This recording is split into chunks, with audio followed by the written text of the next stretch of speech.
Soal tiru-meniru, Cina sering disebut sebagai jawaranya. Tak cuma di bidang teknologi, tapi kini taktik Amerika Serikat ke Venezuela pun tak lepas dari pantauan Cina. Beijing kini dilaporkan tengah membedah setiap jengkal Operation Absolute Resolve milik Washington sebagai bahan studi kasus untuk memperkuat sistem pertahanan nasional, sekaligus mempertajam taktik ofensif mereka. Tujuannya jelas, membuka kemungkinan operasi serupa dilakukan di Taiwan.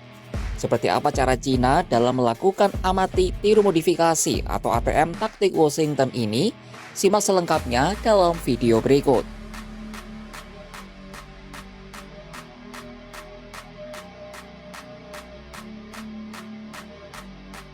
Tanpa membuang waktu, Cina langsung pelajari taktik Amerika Serikat saat menyerang Venezuela pada Sabtu 3 Januari 2026. Serangan itu sukses menangkap Presiden Venezuela Nicolas Maduro dan istrinya.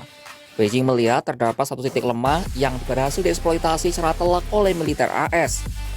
Sejumlah analis militer Cina menyebut sistem pertahanan udara Venezuela yang banyak mengandalkan teknologi Rusia penuh kekurangan dan lambat dalam merespon.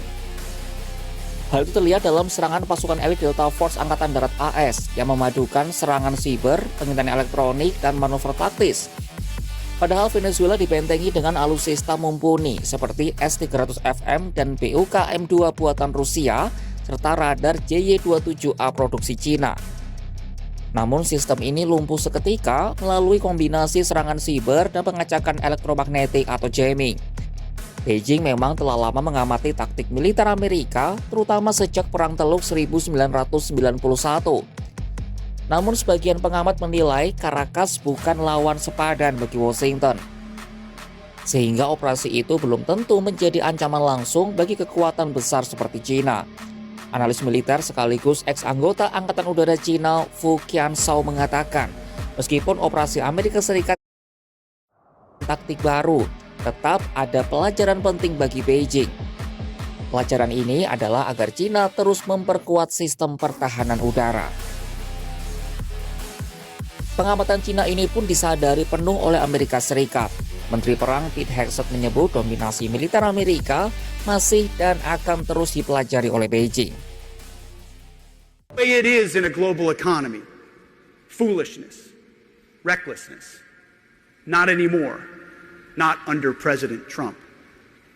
While we were policing the world, nation building in deserts, and debating pronouns at the Pentagon, our primary competitors, like the Chinese Communist Party, did something very different. They studied us, they learned from our triumphs and our mistakes, and then they started to build as well.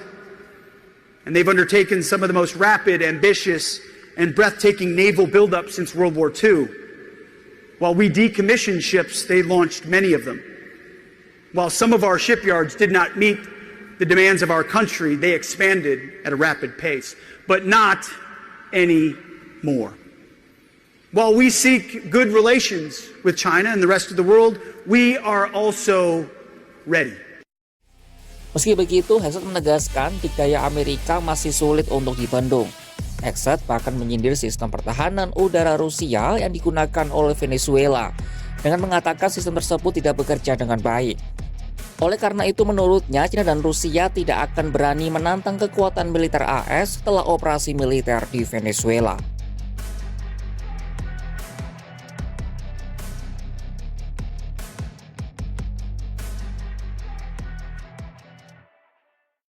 Di balik keberhasilan pasukan Washington menangkap Maduro, tersimpan ancaman geopolitik yang nyata bagi Taiwan yang merupakan sekutu AS. Diskusi mengenai Taiwan oleh sebagian warganet Cina meningkat tajam. Cina secara terbuka menunjukkan kemarahannya sebab Venezuela merupakan salah satu mitra utama Beijing di Amerika Latin. Pihak Kementerian Luar Negeri Cina menyebut operasi AS tersebut sebagai tindakan yang mengejutkan dan merupakan pelanggaran terang-terangan terhadap hukum internasional. Namun di balik itu muncul narasi kuat di kalangan publik. Strategi Amerika ke Venezuela bisa ditiru Cina terhadap Taiwan.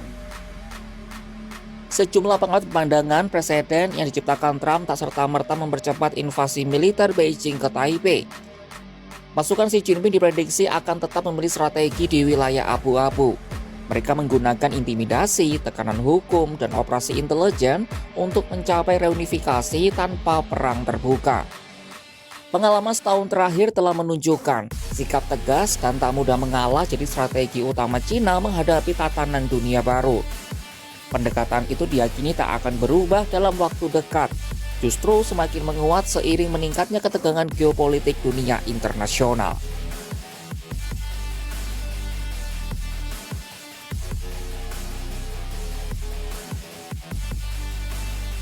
Sudah amati, tiru, dan Cina terkenal sebagai negara yang piawai memodifikasi.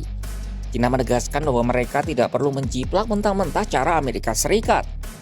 Beijing ingin mengembangkan metode unik yang lebih efisien dan memiliki biaya politik serta militer yang lebih rendah dari taktik tempur Amerika Serikat di Venezuela.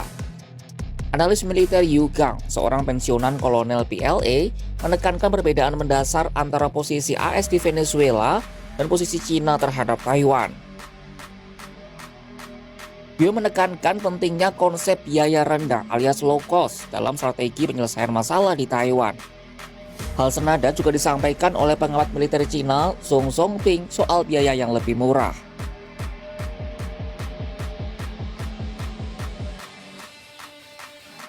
Song meyakini biaya rendah bisa membuat militer Cina mengambil alih Taiwan tanpa membebani pengeluaran tenaga kerja dan sumber daya yang berlebihan, serta tidak akan menimbulkan kerusakan signifikan pada rakyat Taiwan. Jurus ATM Cina terhadap operasi militer Amerika Serikat di Venezuela membuktikan bahwa Beijing adalah pembelajar ulung. Gagalnya sistem pertahanan udara di Caracas telah memberikan data berharga bagi Cina pada teknologi radar dan komando mereka. Sementara keberhasilan Washington menculik Maduro telah menggeser perspektif strategis Beijing dalam melihat kemungkinan intervensi terhadap kepemimpinan Taiwan. Maduro telah menggeser perspektif strategis Beijing dalam melihat kemungkinan intervensi terhadap kepemimpinan Taiwan. Cina memang murka secara diplomatik, namun secara militer mereka merasa mendapat kursus singkat gratis dari musuh bebuyutannya. Pada akhirnya Beijing berupaya menciptakan taktik yang lebih mandiri dan efektif, sebuah metode yang tidak hanya mengandalkan kekuatan murni, tetapi juga efisiensi biaya dan kecepatan yang mampu mengejutkan dunia tanpa harus merusak infrastruktur nasional yang ingin mereka kuasai.